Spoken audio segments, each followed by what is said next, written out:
हमने अपने पिछले वीडियो में आपसे बात किया था कि कैसे सीडीएस की परीक्षा में इंग्लिश के पेपर में आप 75 प्लस मार्क स्कोर कर सकते हैं। उस वीडियो में आपका ढेर सारा स्नेह प्राप्त हुआ और उसके लिए आपको बहुत बहुत धन्यवाद। इस वीडियो में हम जानने वाले हैं कि आखिर कैसे हम मैथमेटिक्स के पेपर में 65 प्लस मार्क्स कैसे स्कोर कर सकते हैं। इसके पहले ये समझना होगा कि मैथमेटिक्स किसी कैंडिडेट के लिए बहुत ही स्कोरिंग सब्जेक्ट हो सकता है, वहीं किसी के लिए बस किसी तरीके से कट ऑफ क्लियर हो जाए ताकि वो आईएमए और एएफए और आईएनए के लिए एलिजिबल हो जाए। वो इसलिए इस सब्जेक्ट को तैयार करता है। हम इस वीडियो में समझने वाले हैं कि हम कैसे मैथमेटिक्स में एक अच्छा स्कोर कर सकते हैं। तमाम पहलुओं पर चर्चा करने से पहले एक चीज जो डिस्कस करनी बहुत जरूरी है कि मैथमेटिक्स का पेपर एक बहुत ज्यादा टायरिंग पेपर होता है। टायरिंग पेपर क्यों होता है?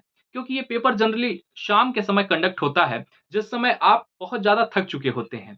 आप सुबह 7 बजे से लेकर के शाम के 5-6 बजे तक आप एकदम थक चुके होते हैं क्योंकि कंटीन्यूअस आप बैठे रहते हैं और कहीं न कहीं फिजिकल फटीग के साथ-साथ आपका मेंटल फटीग भी हो चुका होता है उस समय और उस समय आपको ये पेपर देना होता है।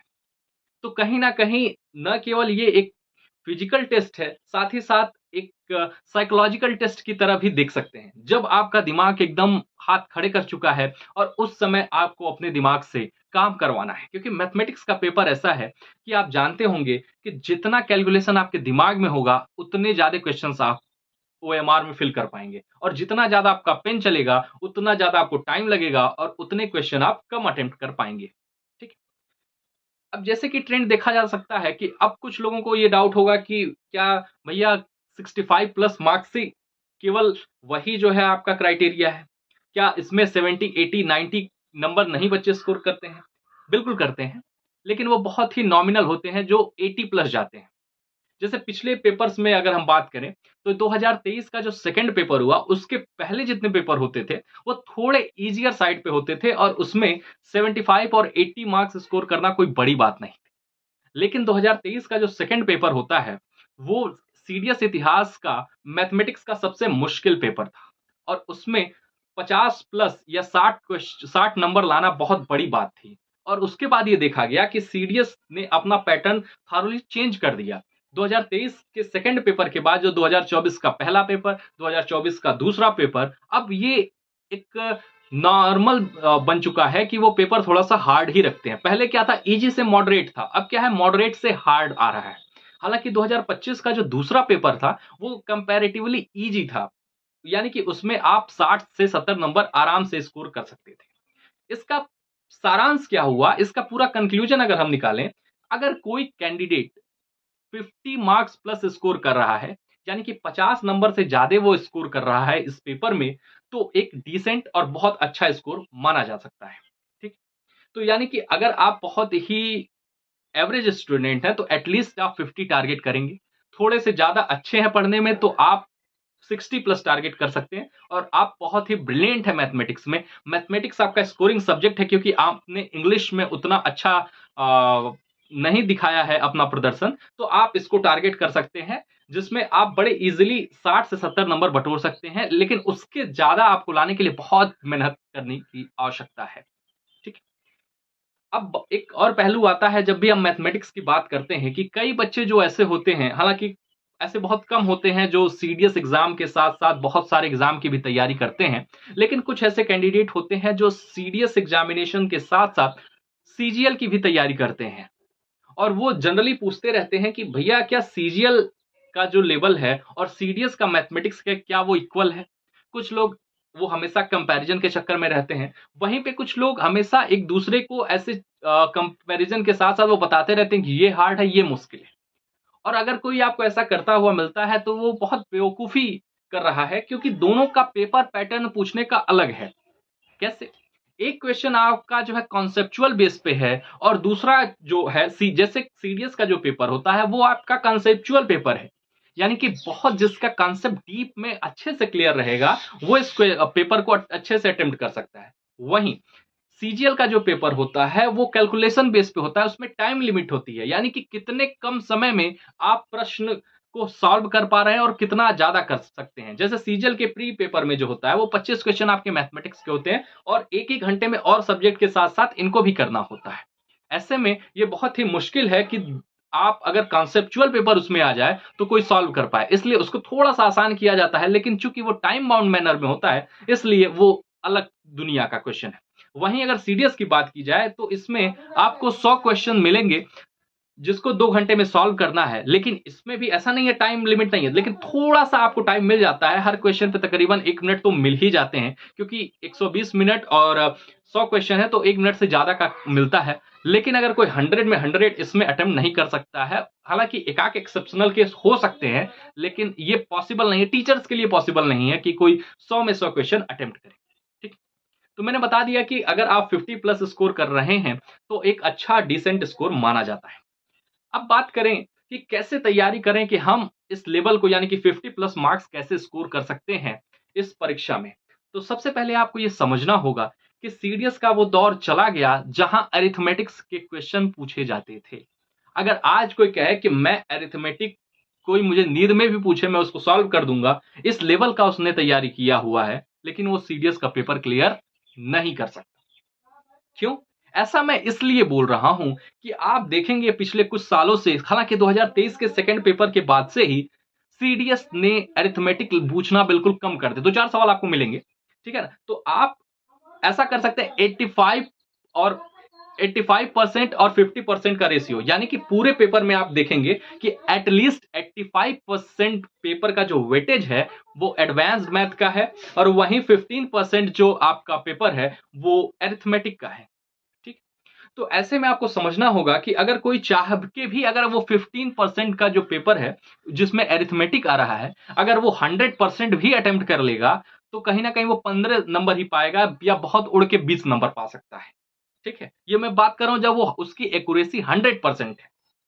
लेकिन आपको समझना होगा कि अब काम अरिथमेटिक से नहीं चलने वाला है। एक एडवांस जो पेपर है, एडवांस पोर्शन है, अगर कोई बच्चा उसकी तैयारी कर रहा है और उसका अरिथमेटिक बिल्कुल वीक है, वो कुछ भी नहीं जानता है, वो पेपर आसानी से क्लियर कर सकता है, अच्छा स्कोर क्लियर कर सकता है इस परीक्षा में। ठीक है?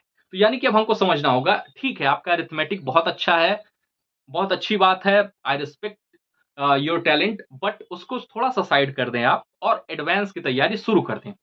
और अगर आप अपना फोकस भी कर रहे हैं तो आप इधर के दिनों पे 100% फोकस एडवांस मैथ को दीजिए और लास्ट में जब 1 हफ्ता बचेगा, 10 दिन बचेगा, तो आप कुछ टॉपिक जैसे time and work, time speed and distance जिसमें बोट एंड रेसेस एंड ये ट्रेन सब आता है वो कर लेंगे और उसके साथ ही आप कुछ क्वेश्चन जो है इसके एसआई और सीआई के क्वेश्चन कर लेंगे और परसेंटेज और रेशियो बस, और एज के क्वेश्चन बस, इतना ही आप कर लेंगे, आपका अरिथमेटिक क्लियर हो जाएगा। और मैं इसको आपको बोल सकता हूं कि ये इतने चैप्टर करने के बाद में भी आपका अरिथमेटिक का कोई क्वेश्चन नहीं छूटेगा।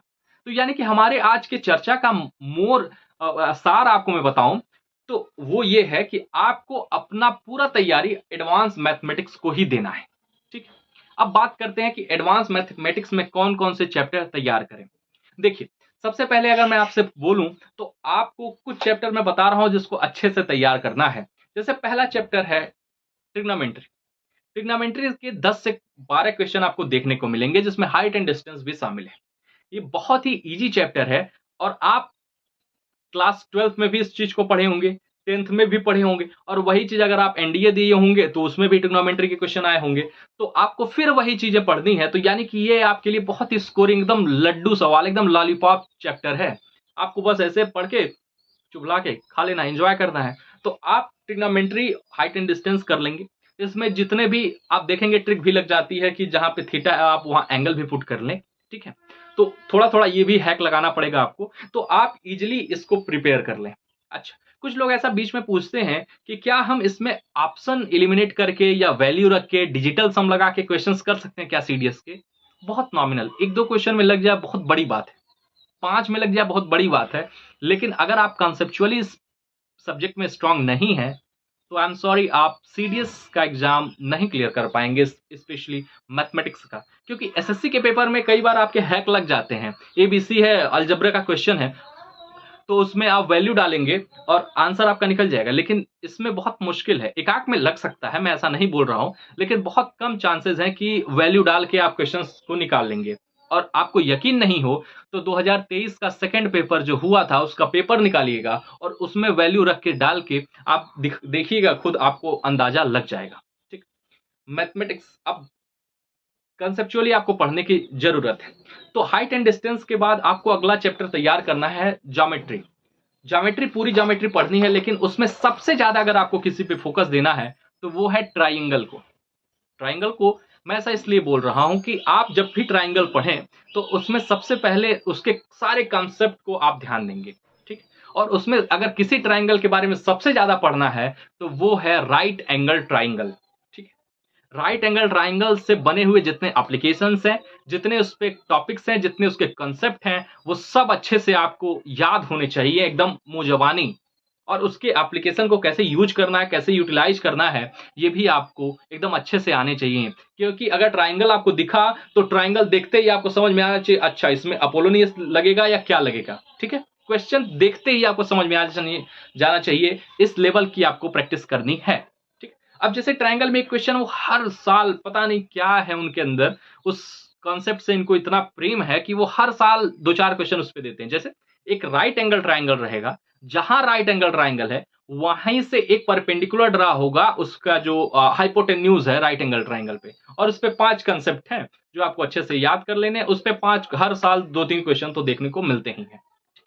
ये आप राइट एंगल ट्राइंगल को फोकस करेंगे। उसके साथ ही आपका इन रेडियस, सर्कम रेडियस, ठीक है, आर्थो, उसके बाद से सरकम सेंटर, इन सेंटर, जितने भी सेंटर हैं, आर्थो सेंटर ही हुआ, और जो आपका सेंट्रॉइड होता है इस पे भी क्वेश्चन बनते हैं। साथ में Apollonius theorem, angle bisector theorem, interior angle bisector theorem जो भी है, ठीक है ना, बेसिक प्रोपोर्शनैलिटी थियरम, ये सब आपको अच्छे से प्रिपेयर कर लेना है। ठीक, उसके बाद क्वाड्रिलेटरल में सारी चीजें हैं, उसके भी 2-3 फिक्स टॉपिक हैं जो आप वो बार बार पूछते हैं, आप उसको कर लें। उसके बाद सबसे इंपॉर्टेंट है सर्कल, क्योंकि सर्कल के क्वेश्चन बेहद आसान होते हैं। आप बिना पेन उठाए, अगर आपका कंसेप्ट बहुत तगड़ा है तो बिना पेन उठाए आप उन चीजों को सॉल्व कर सकते हैं। जैसे अब इसमें एक थियरम है अल्टरनेट सेगमेंट थियरम, अब उस पे ये बार बार क्वेश्चन पूछते हैं। जैसे कि एक और उसमें कंसेप्ट है कि सेंटर पे बना हुआ जो एंगल होता है वो किसी अन्य जगह पे बना हुआ एंगल के वो दुगना होता है। ठीक है, एक ये कॉन्सेप्ट, और एक कॉन्सेप्ट की हमेशा जो अर्धवृत्त में बना हुआ कोण होता है वो समकोण होता है, यानी कि angle formed in semi circle is right angle. ठीक है, इस कंसेप्ट में बार बार क्वेश्चन पूछते रहते हैं। और उसके साथ ही आपको एक और चीज याद रखनी है कि जो उसके टेंजेंट हैं उस पे क्वेश्चंस वो पूछते हैं कि कौन सा आपका डायरेक्ट टेंजेंट है, कौन सा ट्रांसवर्स है, इस पे वो निकालते हैं। और कभी कभी वो दो सर्कल को एक दूसरे पे ओवरलैप कर देते हैं, कभी कभी वो बाहर टच करते हैं, इस पे वो ढेर सारे क्वेश्चन पूछते हैं। और एक ही फिक्स पैटर्न है, बस उसमें कंसेप्ट घुमा घुमा के पूछते हैं आपसे, और वो आपको करना है। ठीक, इसके बाद सबसे important mensuration 2D, mensuration 3D।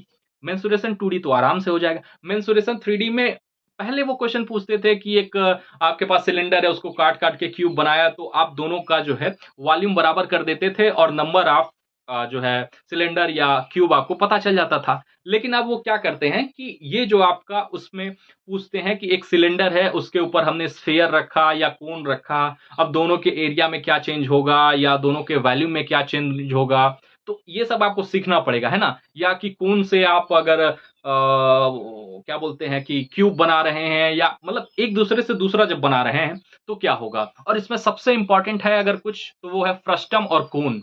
Frustum और कोन अच्छे से आपको मेमोराइज कर लेना है, अच्छे से खूब ढेर सारी प्रैक्टिस आपको उस पर करनी है। ठीक, अगला है आपका, मैंने आपको बता दिया ज्योमेट्री अच्छे से करनी है, mensuration 2D, mensuration 3D, height and distance and trigonometry. उसके बाद आपको अच्छे से करना है अलजेब्रा, क्योंकि आप देखेंगे कभी कभी वो 25 क्वेश्चन अलजेब्रा के पूछ लेते हैं, तो ऐसे में आपको अलजेब्रा बहुत अच्छे से करना है। अलजेब्रा करने के बाद आपको करना है नंबर सिस्टम। नंबर सिस्टम यानी कि स्टार्टिंग से लेकर के उसमें कैसे फैक्टर निकालने हैं, कितने उसके इवन फैक्टर होंगे, ऑड फैक्टर होंगे, और वो ऐसे डायरेक्ट नहीं पूछते, अब पूछते हैं कि कितनी पॉसिबिलिटीज हैं, ठीक है, ये वाले क्वेश्चन की कितनी पॉसिबिलिटीज हैं, तो इसके लिए आपको कंसेप्चुअली बहुत स्ट्रांग होना पड़ेगा, तो आप इसको ऐसे कर लें। उसके बाद से इसमें जो अब मैं नंबर सिस्टम और अलजेब्रा बोल रहा हूं, तो इसमें क्या बोलते हैं कि इसके पावर्स वाले जो क्वेश्चन होते हैं, ठीक है, और उसके बाद आपके स्क्वायर स्क्वायर रूट से जो क्वेश्चन बनते हैं, रेशनल इरेशनल नंबर से, ये सारी चीजें उसमें हैं। ठीक है, ये सारा आपको पढ़ना है। ठीक, अगर आप इतना कर लेते हैं, तो मैं आपसे बोल सकता हूं कि आप बहुत आराम से 60 प्लस स्कोर इस परीक्षा में कर सकते हैं, बशर्ते आपके टॉपिक बहुत एकदम crisp, to the point, precise, और एकदम नींद में भी आपको कॉन्सेप्ट याद होने चाहिए। जैसे कौन कौन से मैंने आपसे बताया, पहले हाइट एंड डिस्टेंस ट्रिग्नोमेट्री आपको करनी है, उसके बाद ज्योमेट्री पूरी करनी है, mensuration 2D, mensuration 3D, algebra, और अलजेब्रा के साथ साथ आपको नंबर सिस्टम, ये पूरा बस आप इतना ही अच्छे से कर लें, आप 60 प्लस स्कोर कर सकते हैं इस परीक्षा में। बाकी अगर आप इतना अच्छे से कर ले सकते हैं, तो आप थोड़े से जैसे टाइम एंड वर्क के क्वेश्चन हो गए, टाइम स्पीड एंड डिस्टेंस, जिसमें ये पूरा बोट एंड रेसेस भी आते हैं, और वहीं आपके जो है ट्रेन के भी क्वेश्चन हो जाएंगे, और उसके बाद SI CI, और उसके बाद से आप रेशियो बेसिक जानते ही होंगे, और परसेंटेज और एज के क्वेश्चन आप बस इतने कर लें। इतना बस आपको करना है, 2 महीने का समय बचा हुआ है, आप अच्छे से बस PYQ के साथ ही पढ़ें। यानी कि आप कोई चैप्टर पढ़ने जा रहे हैं, तो आप पहले उसके PYQs देख लें कि क्या पूछा जाएगा, उस हिसाब से पढ़ें, और यकीन मानिए आप बहुत अच्छा स्कोर कर सकते हैं इस पेपर में। तो बस आपको इतना ही करना है, और साथ ही साथ इस वीडियो में भी इतना, बाकी कुछ हैक्स मैं बताता रहूंगा, बाकी कुछ मैं आपको टॉपिक बताता रहूंगा जिससे हमेशा क्वेश्चन पूछे जाते हैं। बस इस वीडियो में इतना ही। Thank you so much for watching this video. Thank you.